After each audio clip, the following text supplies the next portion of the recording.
हाँ, आपका नाम?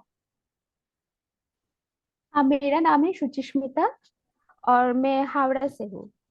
हाँ, आपका क्या प्रॉब्लम था? मेरा जो प्राइमरी प्रॉब्लम था वो था एस्थमा का प्रॉब्लम।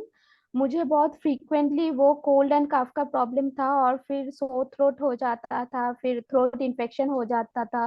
फिर उसके कुछ ही दिनों बाद मुझे ब्रीदिंग प्रॉब्लम आने लगती थी, और मुझे इनहेलर और स्टेरॉइड्स और कुछ एंटी एलर्जी ड्रग्स वो फ्रीक्वेंटली लेना पड़ता था। कुछ भी अगर सीजन चेंज हो और कुछ भी अगर हम एलर्जेंस घुस जाता था नाक में, तो उससे मुझे स्नीजिंग होता था, और फिर कुछ ही टाइम के बाद वो ब्रीथलेसनेस हो जाता था, और फिर ब्रीदिंग प्रॉब्लम हो आ जाती थी।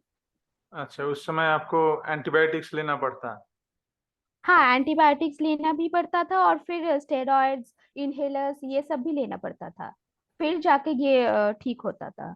लेकिन ठीक होने के बाद फिर से जुकाम हो जाता था? हाँ हाँ हाँ, फिर से वो आ जाता था। कुछ भी अगर सीजनल चेंजेस हो, और फिर कुछ भी अगर एलर्जेंस के साथ कांटेक्ट में आती थी, तो फिर से वो शुरू हो जाता था। अच्छा, तो हमारे जो इलेक्ट्रो होम्योपैथिक ट्रीटमेंट शुरू करने के बाद आपका क्या एक्सपीरियंस है? मेरा तो एक्सपीरियंस बहुत ही अच्छा है। तो कुछ ही इलेक्ट्रो होम्योपैथी की मेडिसिन लेने के बाद मुझे फिर से कभी इनहेलर की जरूरत नहीं पड़ी, और मुझे स्टेरॉइड्स भी नहीं लेना पड़ा। वो जब जुकाम होता था भी, तो मुझे वो ऐसे ही आपके मेडिसिन के बाद लेने के बाद ही वो चला जाता था ऐसे ही।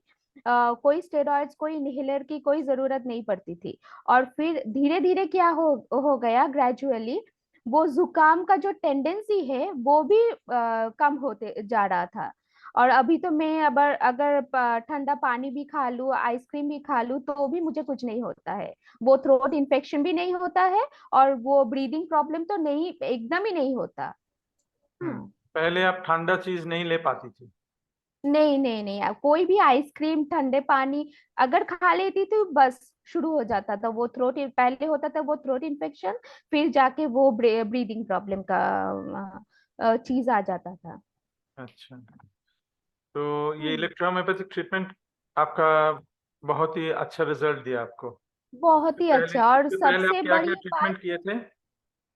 पहले स्टेरॉइड्स लेती थी, मेड्रॉल, और फिर एंटी एलर्जी लेती थी, मॉन्टियर एफएक्स, फिर वो एक सिरप था एस्करिल, वो भी लेती थी। लेकिन उससे क्या होता था, बहुत सारे साइड इफेक्ट्स आ जाती थी, बहुत वीकनेस हो जाता था। फिर वो हाथ पैर, न्यूरोलॉजिकल डिसबैलेंस होता था, वो हाथ पैर थोड़ा सा कांपने लगता था जब वो मेडिसिन चल रहा होता तब। लेकिन इलेक्ट्रो होम्योपैथी से कुछ भी साइड इफेक्ट्स नहीं हुआ, और मुझे पता ही नहीं चला कि मैं मेडिसिन ले रही हूँ।